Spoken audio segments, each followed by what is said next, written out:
Bueno, ¿cómo están? ¿Bien? ¿Eh? ¿Cómo? Bueno, el Señor nos regala un día de lluvia, fantástico. Así que bueno, yo como hizo el Señor, ya el día venía medio feo, ¿no? Pero que hizo, no, voy a dejar llover una vez que estén todos adentro de la iglesia. Una vez, no podemos llegar por la lluvia. Pero bien, muy bueno. Espero que empiecen un año con todo lo que, como te dije recién, ¿no? Que este 2025 sabemos que son años claves que estamos viviendo, ¿no? Y como ustedes habrán podido apreciar, este año arrancamos con el tiempo de la pesca, el tiempo de tirar las redes, ¿no es cierto? Cosa que realmente nos va dirigiendo el Señor, ¿no es cierto? Recuerdan que nosotros el año pasado lo que teníamos era son tiempos que vamos cumpliendo, que el Señor dice cómo tiene que ir la iglesia de alguna manera cambiando o volviendo a las sendas antiguas, ¿no? Porque de eso se trataba, volver a lo que la iglesia, no la iglesia primitiva y no sacar todo lo que se hizo, ¿no? Y volver a la iglesia primitiva, no sacar lo que está de más de la iglesia. Ese es el problema más grande que tiene la iglesia. Hoy hay muchas multitudes, a veces no podemos entender cómo hay iglesias con pastores muy prósperos, que tienen aviones, autos, que tienen un montón de... Es terrible la cantidad de dinero que manejan, ¿no es cierto? A veces nos pensamos, ¿Dios los prospera o realmente es algo que está de más en la iglesia? ¿No? Porque yo que recuerde, Cristo cuando iba a predicar no tenía lugar, es más, le dice a uno que le dice, si me querés seguir, yo no tengo ni siquiera dónde apostar mi cabeza, le dice Cristo. Entonces, si nosotros tenemos que ser imitadores de Cristo, la palabra es muy clara, tenemos que vivir como vivió Él, ¿no? Quizás nuestras ropas son distintas, quizás nuestro andar es distinto, pero tenemos que hacerlo como Él lo hizo, no como hoy en día se está manejando la iglesia. Ese es un problema muy grande, por eso este año aprendimos qué es la iglesia a través de Efesios. Una enseñanza que nos llenó nos sacó un montón de incertidumbres, sacó muchas dudas, en las cuales sabemos cómo caminar, cómo formar una iglesia. ¿Para qué está la iglesia? Muchas veces dice, yo no congrego porque lo tengo a mi Dios, lo tengo siempre. Sí, a Dios lo tenés siempre, pero hay un propósito de Dios, que es formar una iglesia. Y la pregunta es, ¿para qué voy a congregar? ¿No? Muchos dicen, ¿para qué voy a congregar si yo a Dios lo tengo, lo llevo en mi corazón? No, tenés que congregar porque Dios tiene un propósito, crear una iglesia, cual su Hijo sea la cabeza de la iglesia y nosotros somos el cuerpo. Hemos aprendido que vamos entrando a la iglesia de una manera que nos vamos haciendo, de alguna manera estamos formándonos como iglesia. Y eso lo hacemos congregando, lo hacemos en congregación, no lo hacemos de otra manera. Amén. Y a veces nos preguntamos por qué hay tanta prosperidad, por qué, ahora voy entrando al tema, ¿no? ¿Por qué hay tanta prosperidad? ¿Por qué los impíos, ¿no? ¿Por qué los impíos progresan? ¿Por qué a veces vemos cosas tan extravagantes, ¿no? Incluso gente que habla de Dios, como decía recién. ¿Y por qué pasa eso, no? Fíjense en algo muy claro. ¿Qué es para ustedes impío? ¿Qué nos dice el diccionario a través de lo que es impío? ¿Alguien lo sabe? Impío es falta de piedad. Es tener falta de piedad. Y fíjense algo muy curioso, si ustedes buscan en el YouTube, cuando le dimos una prédica muy linda que se trataba de cómo saber si yo llevo el Espíritu Santo en mí. ¿Cómo sé si yo porto el Espíritu Santo? Porque muchas veces creemos portar el Espíritu Santo, pero no lo portamos. Creemos portarlo, pero no lo portamos. Y justamente uno de los puntos donde hablábamos en esa prédica era la piedad. Aquel que es piadoso tiene el Espíritu Santo. Aquel que realmente se contrista por el mal que tiene el hermano, tiene el Espíritu Santo. Aquel que realmente es piadoso, sabe de la necesidad del otro, tiene el Espíritu Santo. En cambio, el impío no tiene el Espíritu Santo.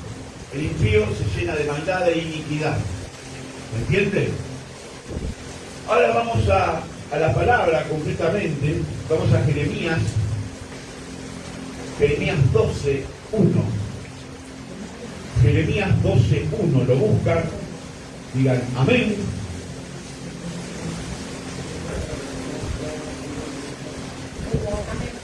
Muy bien. Jeremías 12:1 dice: justo eres tú, oh Jehová, para que yo dispute contigo.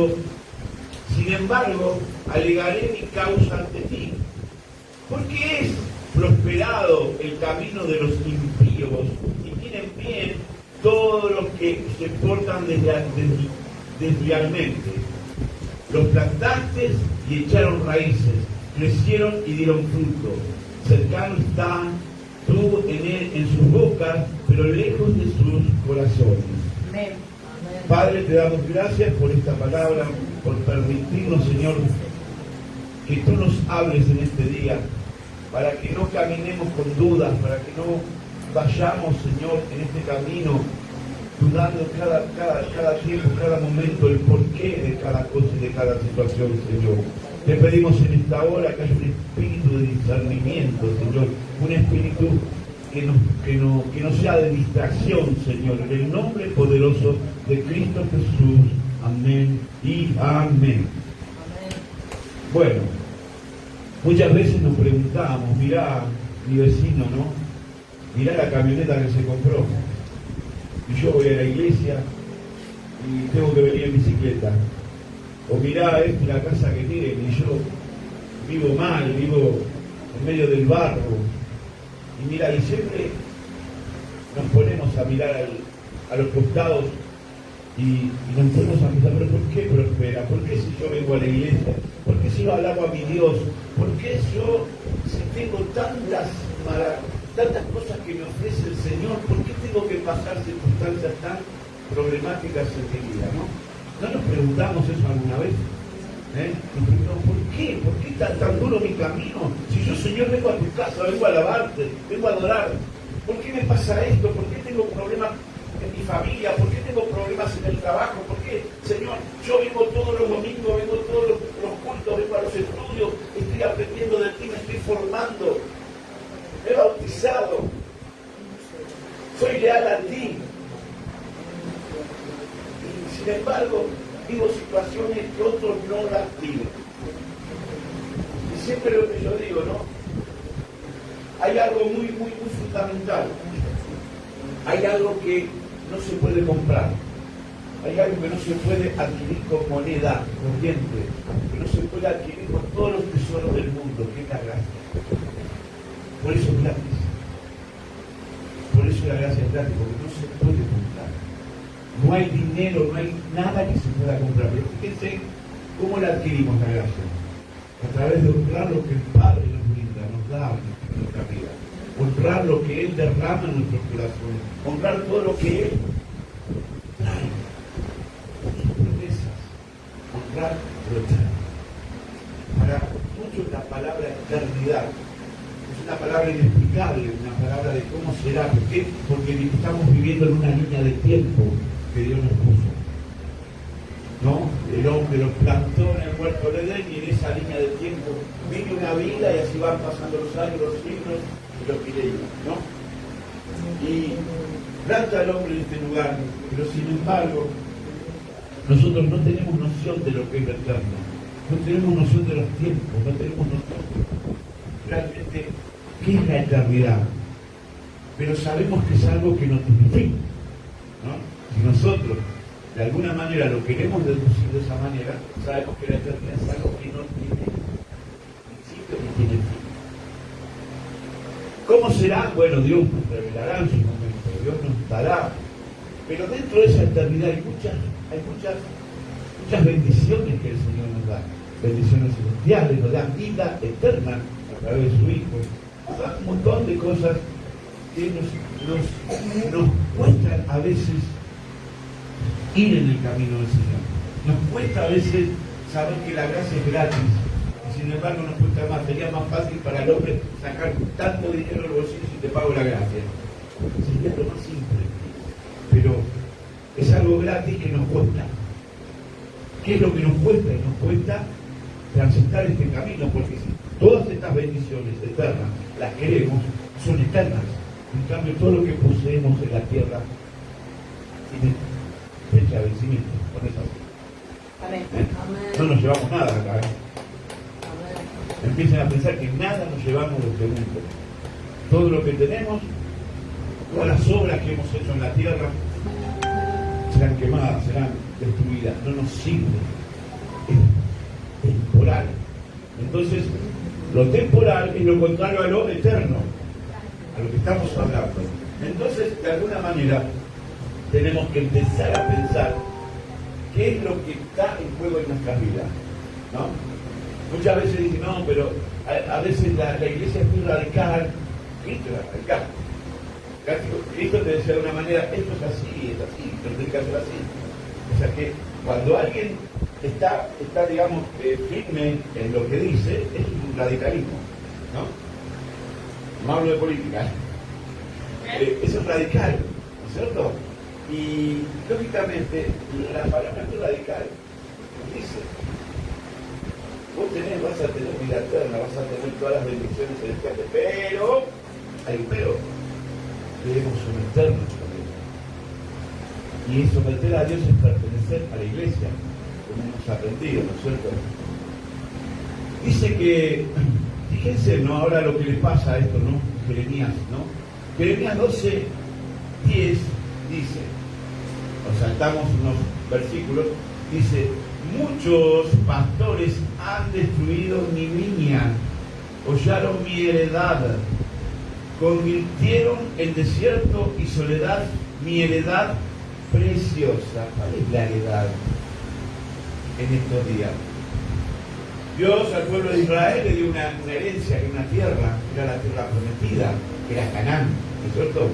Una tierra muy vapuleada en el sentido de que estaban con Dios, de pronto se iban de Dios, se dividieron los reinos, un montón de cosas que están fuera de lo que Dios quería, ¿no es cierto? Y fíjense que muchos destruyeron la viña, y hoy en día muchos están destruyendo la viña del Señor. Están destruyendo, saliéndose de la heredad que Dios tiene para con nosotros. Hoy Canaán es Cristo. Hoy Canaán es Cristo. Hoy ir a Canaán, ir a la tierra prometida, es Cristo. Nuestra promesa es Cristo. Es lo que nos da vida.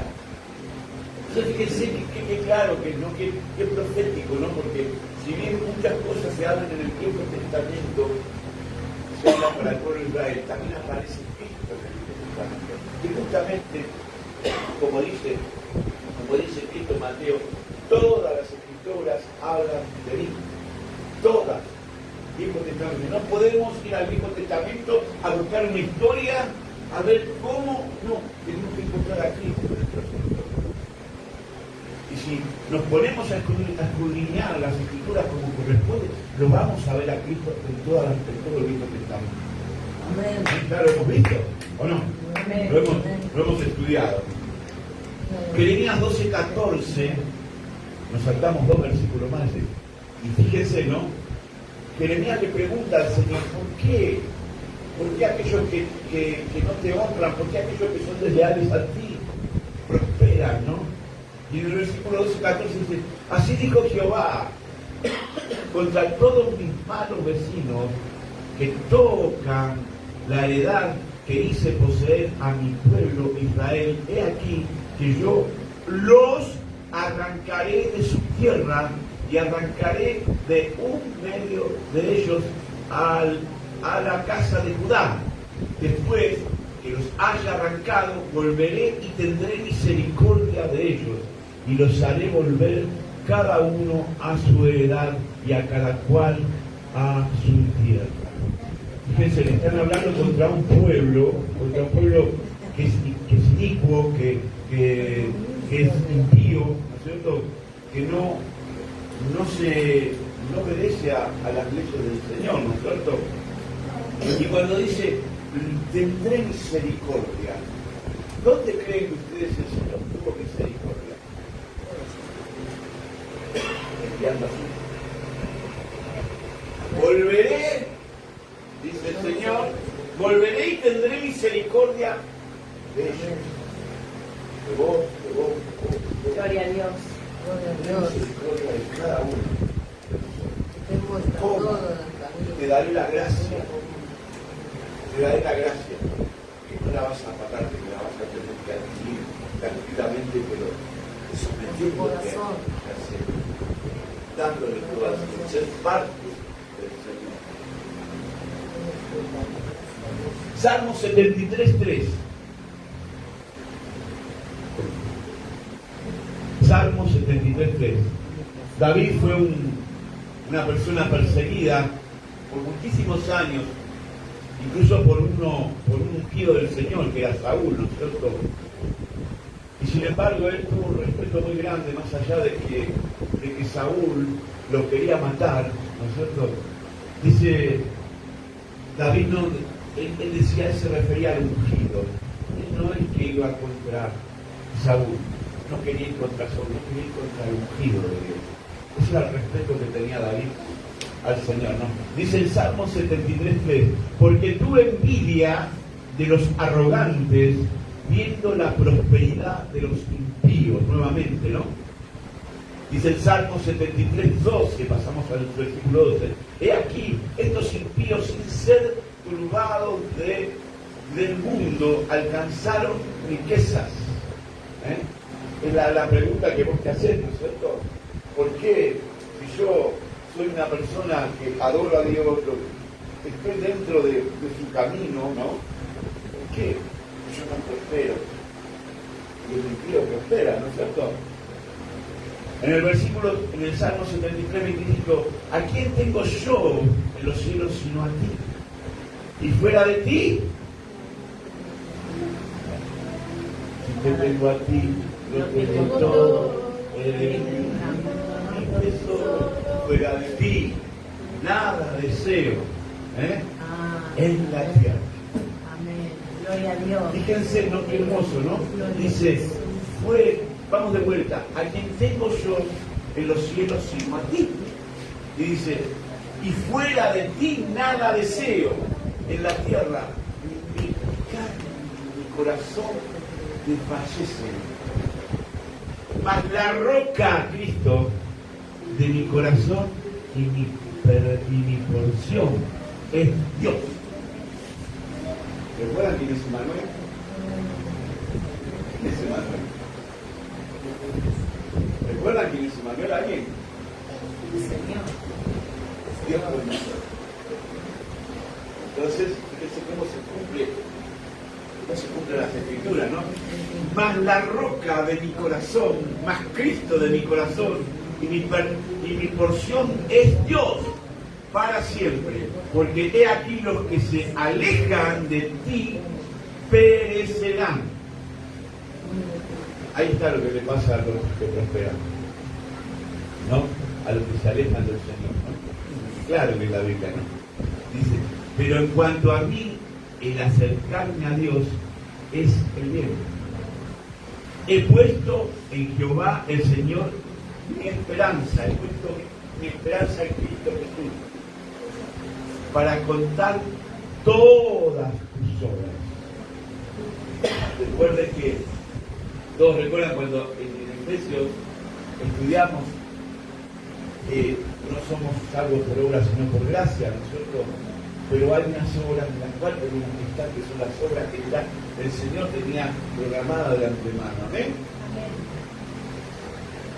Y en el Salmo 37:1, fíjense cómo el cruce de la escritura, ¿no? Cómo nos confirma, ¿no? En el Salmo 37:1 dice, no te impacientes a causa de los malignos. O sea, habla, realmente el Salmo de David habla del camino de los que son malos, ¿no? De los malignos, ¿no?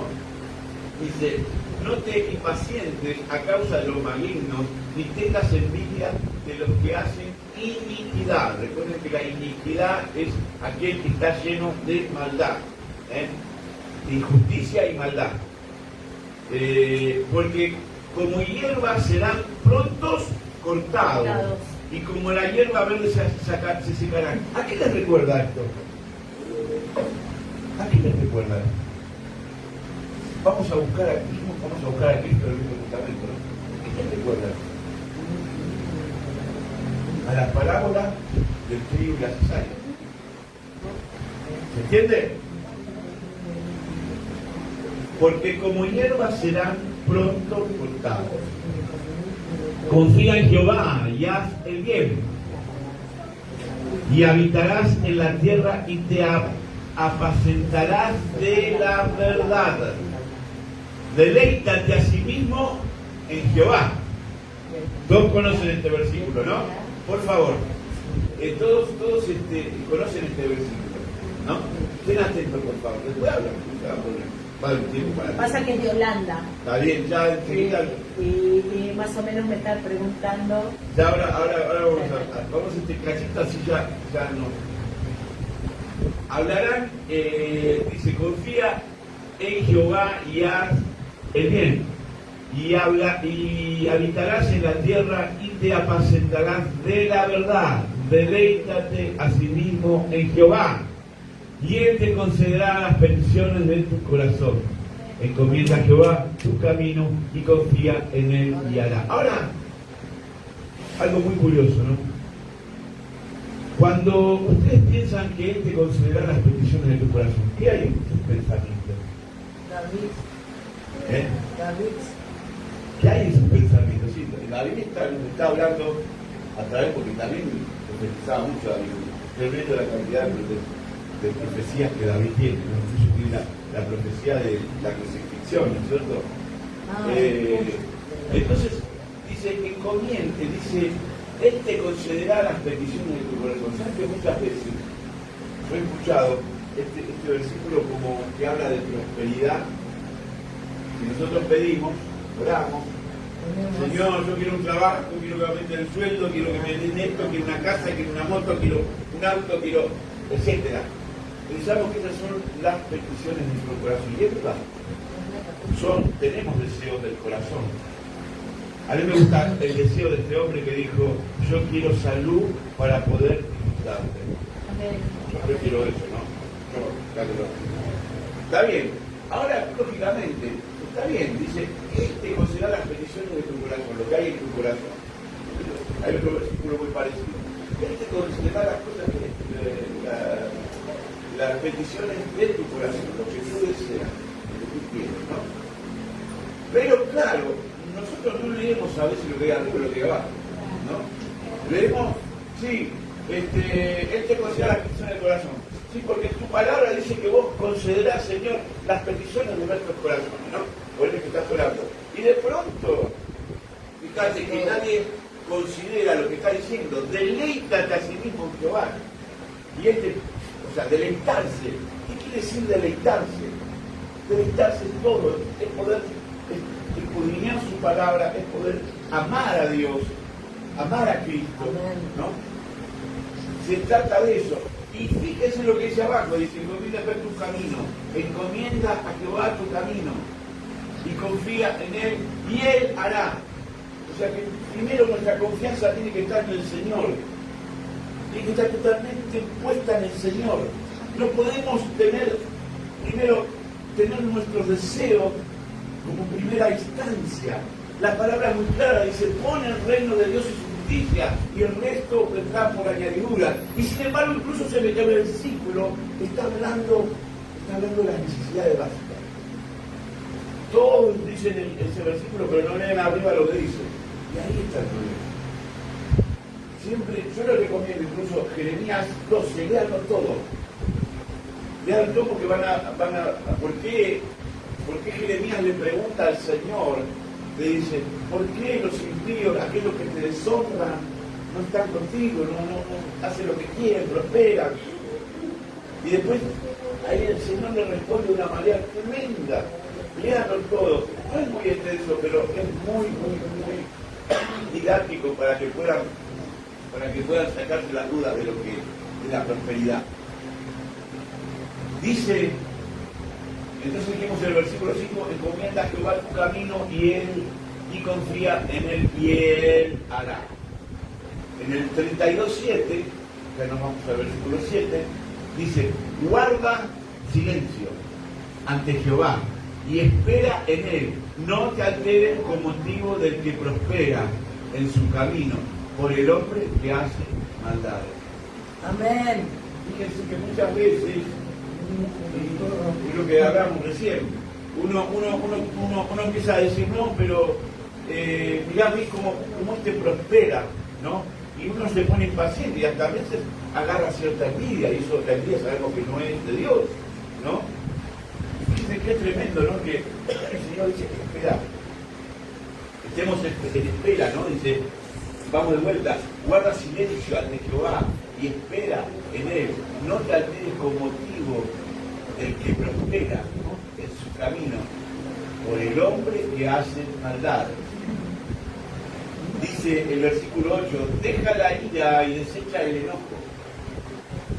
No te excites en manera alguna a hacer lo malo, porque lógicamente cuando nosotros estamos pensando por qué este le pasa a este y a mí no me pasa, nace la envidia, y eso es lo malo. Eso es lo malo, lo que dice la palabra. La envidia es lo malo. No te existe de manera alguna a hacer lo malo, porque los malignos serán destruidos, pero los que esperan en Jehová, ellos heredarán la vida. Ahí estamos hablando de vuelta de la herencia. La herencia. Y nosotros, a través de Cristo, a través de esa promesa, de esa gracia, de esa compasión que tuvo, ¿no? De esa misericordia, de esa piedad que el Señor tuvo sobre cada uno, ¿no? Porque muchas veces, incluso esto derriba, hermanos, aquellos que dicen Dios aborrece el pecado y ama el pecador. Derriba eso, totalmente. Dios no ama el pecado, no existe ese versículo. Búsquenlo, no existe. Dios no ama el pecado, ama al mundo.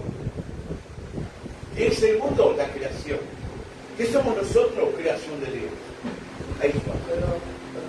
Pero el pecado no ama ni el pecado ni al pecador. Porque el pecador es el impío. Y acá dice lo que pasa con los impíos. Dice, porque los malignos, o que les ponen impíos, o que les ponen inicuos, o lo que quieran, serán destruidos. Esto es muy simple. Esto es algo que no tiene... Es una respuesta muy clara a nuestra vida. No te preocupes por el que prospera. No hay iglesia y no hay Dios. Ocupate mejor de hacerle ver que lo que tiene es pasajero. Ni siquiera hay que mencionárselo y presentarte. Yo te quiero presentar a Jesús. No te saques volando, no importa. Pero esa es tu causa, tu obligación. Porque cuando Jesús nos dice ir y hacer discípulos y predicar el Evangelio, es una orden a cada uno de los que aceptamos a Cristo. Y eso es la orden que Dios nos da, no lo que nos da, que nos recuerda, para que este tiempo seamos pescadores de hombres. No nos fijemos, porque cuando vayamos a las calles, porque la iglesia, como siempre digo, está 24/7 en la calle, porque muchos dicen, no, tenemos que ir a salir a la calle, tenemos que salir a la calle. 24 horas en la calle. Si sos iglesia, estás 24 horas. Estás en el lugar. Esto no es un centro evangelístico. Esto es un lugar donde nos reunimos, nos aprendemos de Dios, alabamos y adoramos a Dios. Pero cuando vamos a la calle, vamos a la calle. Yo tengo a Cristo en mi corazón, tengo al Espíritu Santo, que lo llevo constantemente conmigo. Soy iglesia, estoy en la calle. Y es ahí donde yo tengo que aprovechar a decir, aquel impío, aquel que no lo conoce, y llevar la palabra de Dios. Para que tenga la posibilidad y para que uno no le sea demandado por Dios, ¿por qué no fuiste a aquella persona? ¿Por qué no le enseñaste? ¿Por qué no acudiste a esa persona? Dios en algún momento nos puede pasar factura por no ir a buscar, por no haber obedecido, ¿no? Y no nos fijemos qué es lo que tienen, qué es lo que hacen, fijémonos lo que nosotros optamos, ¿no? Porque dice, por más que vengan muchos contra mí, si yo tengo al Señor en mi corazón, nada me va a pasar. Aleluya, aleluya, amén. Si me Y pasa amén, por y esto, amén, y amén. si su voluntad es que me pase por esto. No hagamos, empecemos a aprender que para muchos esto es un proceso que no condice con nuestra manera de vivir a veces, porque lo vemos en el plano natural. Cuando vemos las cosas en el plano natural, vamos a pensar, y mirá este desgraciado, y muchos se apartan por eso, porque no prosperan. Pero hermanos, ¿saben lo que yo les digo hoy? Que la que tiene que prosperar primero es tu alma. Cuando prospera tu alma, quiere decir que ya estás poniendo primero el reino de Dios y su justicia, y después espera paciente en Dios. Espera en Dios que Él va a hacer. Dice la palabra, lo dice el Señor. Él hará. Amén.